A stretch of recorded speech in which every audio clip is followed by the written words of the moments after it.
Is it just me, or is McFarlane getting better? Some of the new waves, some of the new characters, the new releases, the figures are looking a little nicer, feeling a little better. What do you think? In my previous videos, I'd always dog McFarlane. I didn't like McFarlane. I wanted to be a fan. I've been a fan of McFarlane since the 90s, since they first came out with Spawn. I had a lot of those first edition figures, and I even went as far as buying some of those figures that I had back in the 90s from... So this was my favorite McFarlane figure as a kid. I was like in the 5th or 6th grade when the Freak came out. I was like, man, the weapons, the accessories, just the look of this was my favorite figure growing up from McFarlane. So we're going to take a look at these other figures and see what you guys think. So thanks for checking this video out, YouTube. Stay tuned.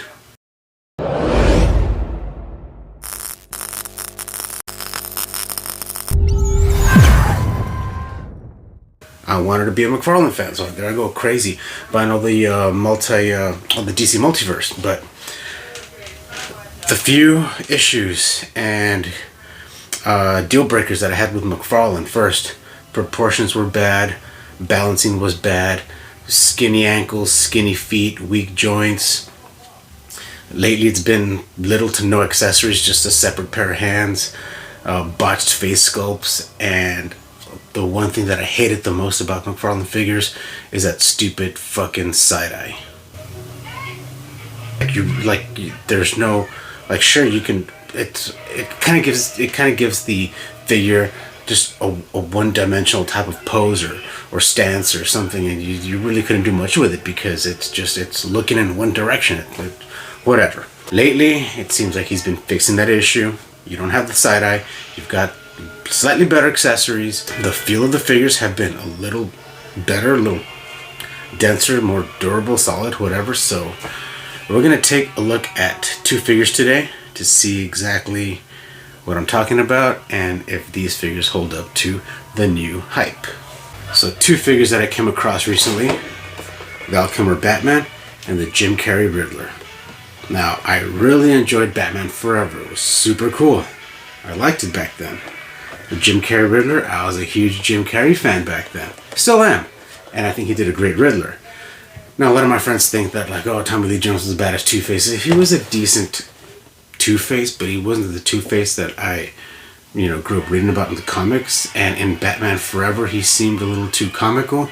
And somebody had posted on one of their breakdowns of Batman Forever, it just seemed like Tommy Lee Jones was just trying to outdo and outact Jim Carrey's Riddler. So it was just kind of, goofball after goofball after goofball scene. So that's just my opinion and how I felt, and I totally related to that. So we're going to check these out.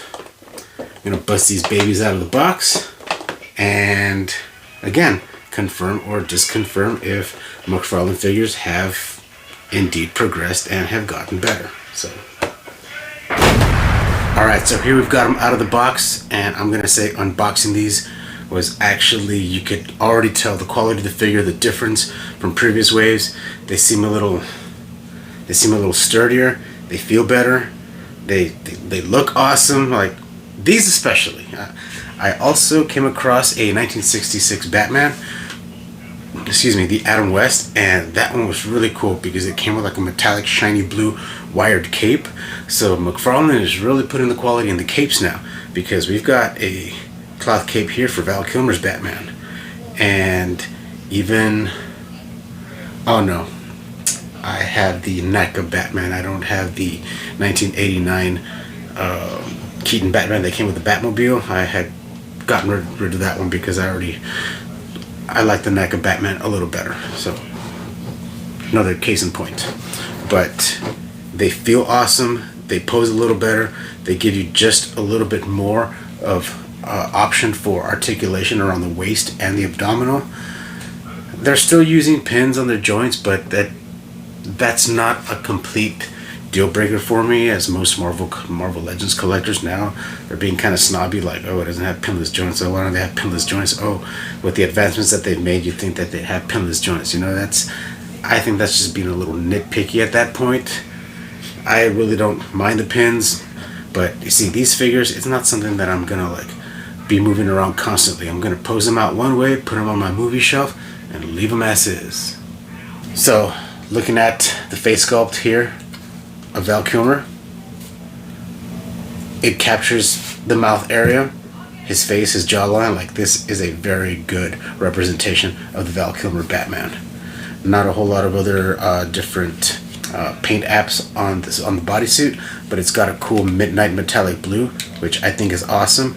And one thing that he did miss, there are no nipples on this batsuit. A lot of people were saying like, oh, George Clooney, the nipple Batman. No, Val Kilmer was actually the original nipple Batman. So if you go back and check the pictures, you'll confirm. But he does have that slight butterfly. It's smooth. Again, the abdominal moves great. The knees, double jointed knees, the movement, the ankle swivel, the ankle rotation, the toe articulation, it's much sturdier, and the figure proportions are just much more improved. Much better in the quality. There we go.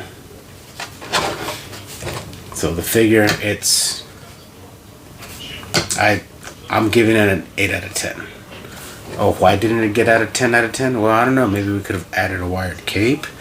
I still think he could work on the hip area, and he still has that fucking diaper effect. I'm still not a fan of that little hip area. So those are my 3 issues right there with the figure. But again, the pin joints is not a deal breaker for me, although that does look a little weird, a little off, but again, no big fucking deal. We don't have another Val Kilmer Batman out there. Just like we don't have another Jim Carrey Riddler out there. Now this Jim Carrey Riddler is pretty freaking sweet.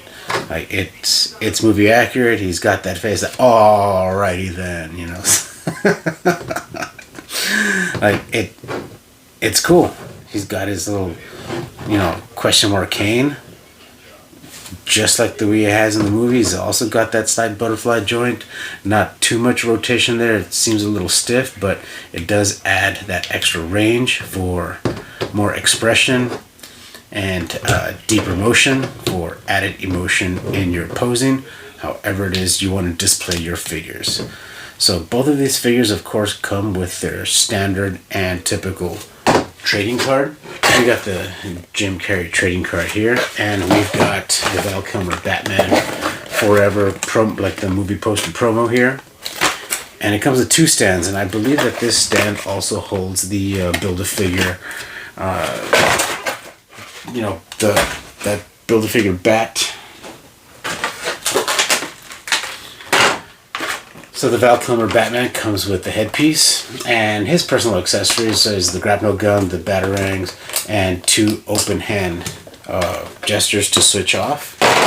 And then Jim Carrey comes with the bat body, whereas you can see that the other stand here is to insert right here the bottom of the chest to place as if it's flying. A little Riddler bomb and 2 other alternate hands.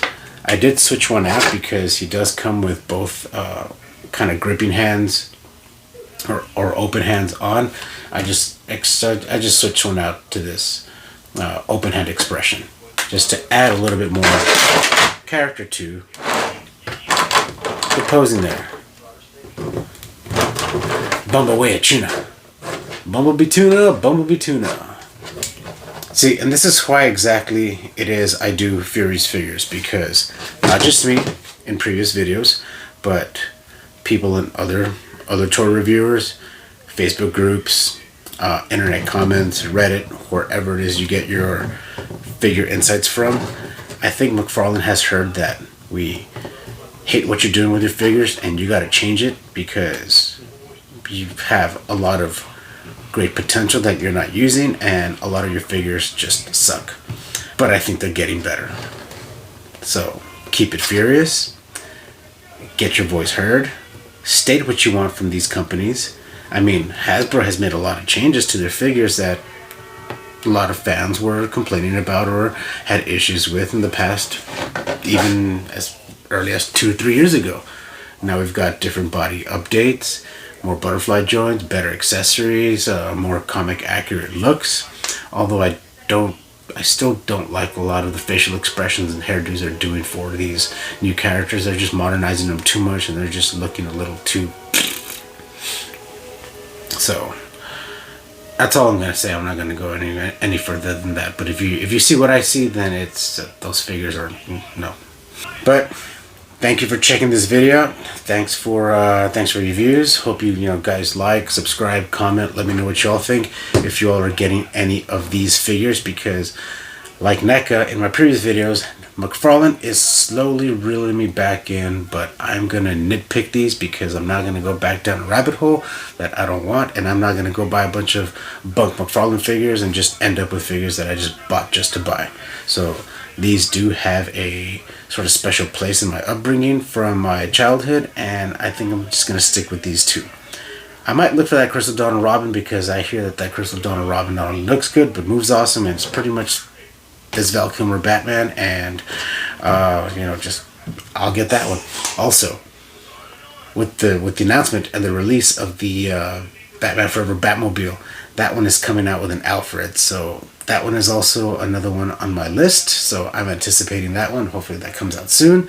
Place a pre-order, and now we'll have a little Batman Forever set, because this was the next biggest thing right after Batman Returns. So guys, good luck on your hunts. Hope you all, get your scores, find what you're looking for, and we'll catch you on the next one.